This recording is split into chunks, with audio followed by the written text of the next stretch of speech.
ওই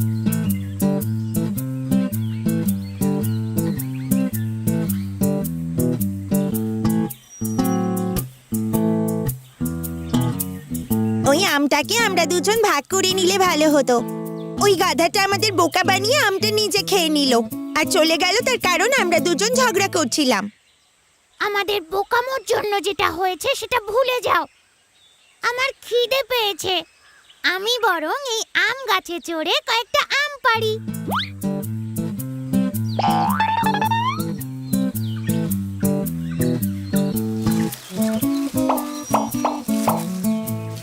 গাছ নাড়াও রে, গাছ নাড়াও রে, গাছ নাড়াও রে। আরে গাছটা নাড়াও। গাছ নাড়াও, গাছ নাড়াও, গাছ নাড়াও, গাছ নাড়াও, গাছ নাড়াও। হ্যাঁ, হ্যাঁ, হ্যাঁ, হ্যাঁ। কত আম!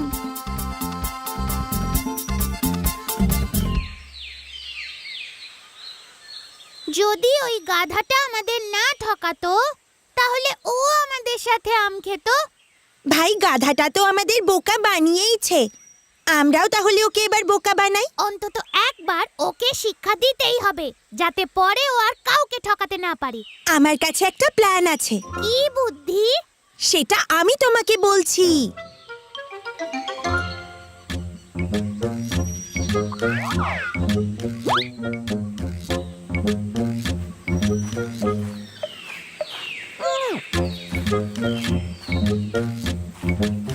গাধা ভাই,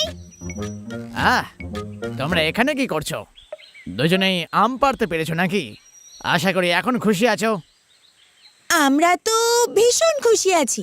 তুমি কি জানো যে এই নীল রঙের আমটা কত সুন্দর খেতে? হ্যাঁ, এই আমের রংটা নীল, কিন্তু আমি তো দেখছি এটা হলুদ রঙের। হলুদ? এটা তো নীল। এখন বুঝি তুমি দুটো রঙের পার্থক্য বোঝো না? যদি তাই হয় তাহলে বলো তো এই ঘাসের রংটা কি? এটার রং তো সবুজ। আরে না, নীল। মনে হয় তোমার চোখ খারাপ হয়ে গেছে। আমার চোখ মোটেই খারাপ হয়ে যায়নি। এই ঘাসটার দিকে তুমি ভালো করে দেখো, তোমার মনে হয় না এটার রং নীল? আহ, এখন দেখে মনে হচ্ছে এটা যেন কেমন একটু হালকা হালকা নীল রং। এই নীলটা মোটেই হালকা নয়, বরং গাঢ়। তুমি কি চশমা পরবে? চশমার দরকার নেই, তুমি শুধু এটা ভরসা করো যে তুমি যা দেখছো সেগুলো সব নীল রঙের। আগে তো সবকিছু সবুজ রঙেরই ছিল, এখন তাহলে নীল রং হলো কি করে? আসলে কিছুদিন আগে আমাদের এখানে সূর্যগ্রহণ হয়েছিল, ওটার পর থেকেই পাতা, ঘাস, ফল সব নীল রঙের হয়ে গেছে। ঈশ্বরের লীলা বলে এটাকে। আচ্ছা, ও এটা তো জাদু। কোনো ব্যাপার নয়, তুমি তো এখন বুঝেই গেলে যে এই রংগুলো কি করে বদলে গেছে। আহ, আহ, এবারে আমি বুঝতে পেরেছি। তোমাদেরকে অনেক অনেক ধন্যবাদ। মনের দিক থেকে তোমরা সত্যি খুব ভালো। আচ্ছা বন্ধু, তুমি কি এখন দুটো নীল রঙের আম খেতে চাও? এটা কি সেই মিষ্টি গাছের থেকে পেড়ে আনা আম?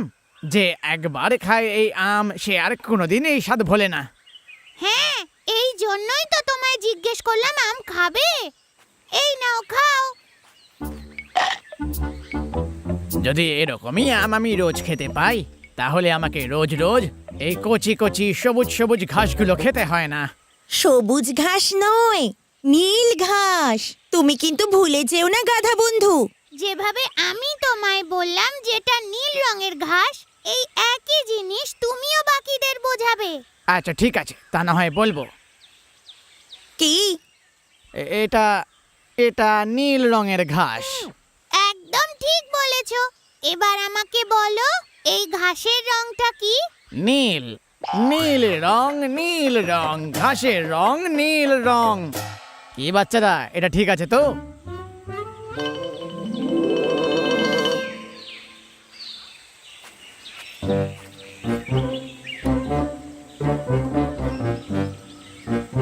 আরে, ঘাস খেয়ে কি তোমার মুখ পচে গেছে, যার জন্য তুমি আম খেতে এসেছো? আমি শুধু এই নীল রঙের ঘাস কেন খাবো বলো? তুমি কি এটা জানো এই নীল রঙের আম কি সুস্বাদু? নীল আম, নীল ঘাস, এসব কি বলছো ভাই গাধা? এগুলো পুরো নীল হয় নাকি? তুমি কি জানো না বন্ধু ভালু, সূর্যগ্রহণের পরে পাতা, ফল এবং ঘাস সবকিছুই নীল রঙের হয়ে যায়। আরে না বাবা, তুমি আমাকে বলো যে এই ঘাসের রং তুমি কি দেখতে পাচ্ছ বন্ধু ভালু?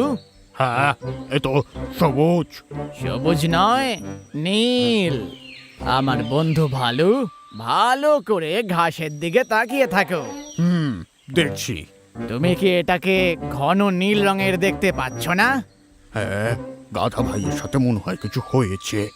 এখান থেকে কেটে পড়াই মনে হয় ঠিক হবে। দেখে বলো এটার রং কি সত্যিই নীল নয় বন্ধু? হ্যাঁ ভাই গাধা, তুমি ঠিকই বলেছ। এই ঘাসের রং তো সত্যিকারেই নীল। আচ্ছা এবার আমি আসি, আমাকে দুটো গাছে উঠে আবার মধু সংগ্রহ করতে হবে। ঠিক আছে, তাহলে আবার দেখা হবে বন্ধু ভালু। এই মূর্খর সাথে কথা বলা মানে নিজেকেই মূর্খ করা। ওহ, তো এইভাবে আমি আমার একটা বন্ধুকে তো বোঝাতে পেরেছি। নীল রং, নীল রং, ঘাসের রং, নীল রং, নীল রং, নীল রং, ঘাসের রং, নীল। এই, চুপ করো। তুমি তখন থেকে একই গান গেয়ে গেয়ে আমাকে নিয়ে তুমি মজা করছো। আমি তো তোমাকে তথ্য দিচ্ছি যে এখানে সব ঘাসের রং নীল হয়ে গেছে। নীল ঘাস কোথায় আছে? এটা তুমি কি কথা বলছো? আরে আমি তো সত্যি কথা বলছি। তুমি নিজেই এই ঘাসকে মন দিয়ে দেখো। সূর্যগ্রহণের পরে এই ঘাসের রং নীল হয়ে গেছে। দেখো দেখো, এই সুন্দর নীল ঘাসকে তো একবার ভালো করে দেখো। আরে কোথায় কোথায় আছে নীল ঘাস? এখানে তো সবকিছু সবুজই লাগছে। সবুজ নয়, এই ঘাসের রং নীল। ভাই গাধা, তুমি ফালতু কথা বন্ধ করো। আরে পরিষ্কার দেখা যাচ্ছে যে এই ঘাসের রং হলো সবুজ, বুঝেছো? সবুজ নয়, নীল নীল নীল। আরে না না না না, এখন আমি এই মূর্খটাকে কি করে বোঝাই যে ঘাসের রং হলো সবুজ? এবারে তুমি যা খুশি বলো না কেন, এই ঘাসের রং তো সত্যিকারে নীল। আমি মোটেই ভুলভাল বলছি না, যেটা সত্যি ওটাই বলছি আমি। আচ্ছা চলো একটা কাজ করি, আমরা দুজনেই এখন সিংহ রাজার কাছে যাই আর ওনাকেই এটা ঠিক করতে বলি যে এই ঘাসের রং সবুজ নাকি নীল। এই ঘাসের রং তো নীল নীল, আর এটা নীলই বটে। আমি এখানে উপস্থিত কারুর কথা মানবো না, মানতে পারবো না। মহারাজ, এই গাধাটাকে একটু বোঝান যে ঘাসের রং নীল নয় বরং সবুজ। অনেক হয়েছে। ঘাস নীল রঙের, ঘাস সবুজ রঙের। অনেকক্ষণ ধরে এই কথাগুলোই বলে চলেছো তোমরা। এটা ছাড়া তোমাদের কি আর কোনো অভিযোগ আছে? আর কিছু নেই, ঘাসের রং নীল নয় বরং সবুজ। আমি শুধু এইটুকুই বলতে চাইছি। ঘাসের রং তো নীলই বটে। হ্যাঁ, তোমাদের যা বলার ছিল তোমরা দুজনে তা বলে দিয়েছো। এবার যা সিদ্ধান্ত নেওয়ার তা নেবেন আমাদের মহারাজা। শুনুন চিতাবাঘ মশাই, তুমি আগামী 6 মাস চুপচাপ থাকবে। কারুর সাথে কোনো রকম কোনো কথা বলবে না আর গর্জন করবে না। হ্যাঁ, এ কি রকম বিচার? গাদা ভাই, তুমি এখন আসতে পারো। আমি খুবই খুশি জাহাপানা। যদিও আমরা দুজনে ঝগড়া করেছি, মন কষাকষি হয়েছে, যেটা হয়তো হাতাহাতির পর্যায়ে যেতে পারতো, কিন্তু আমি তো জিতে গেছি। ধন্যবাদ। তাহলে আমি এবার আসতে পারি।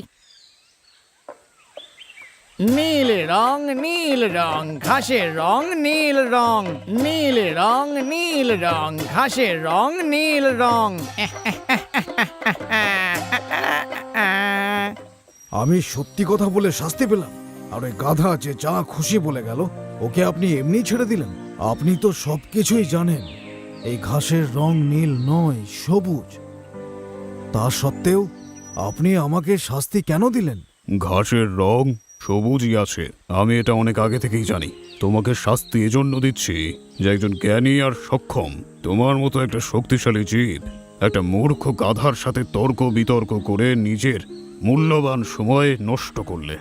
আর শুধু তাই নয়, এই ছোট্ট ব্যাপারটার জন্য তুমি আমার কাছে এলে, আমার সময় নষ্ট করলে। তোমাকে শাস্তি দেওয়ার কারণ তুমি কি বুঝতে পারলে এবার?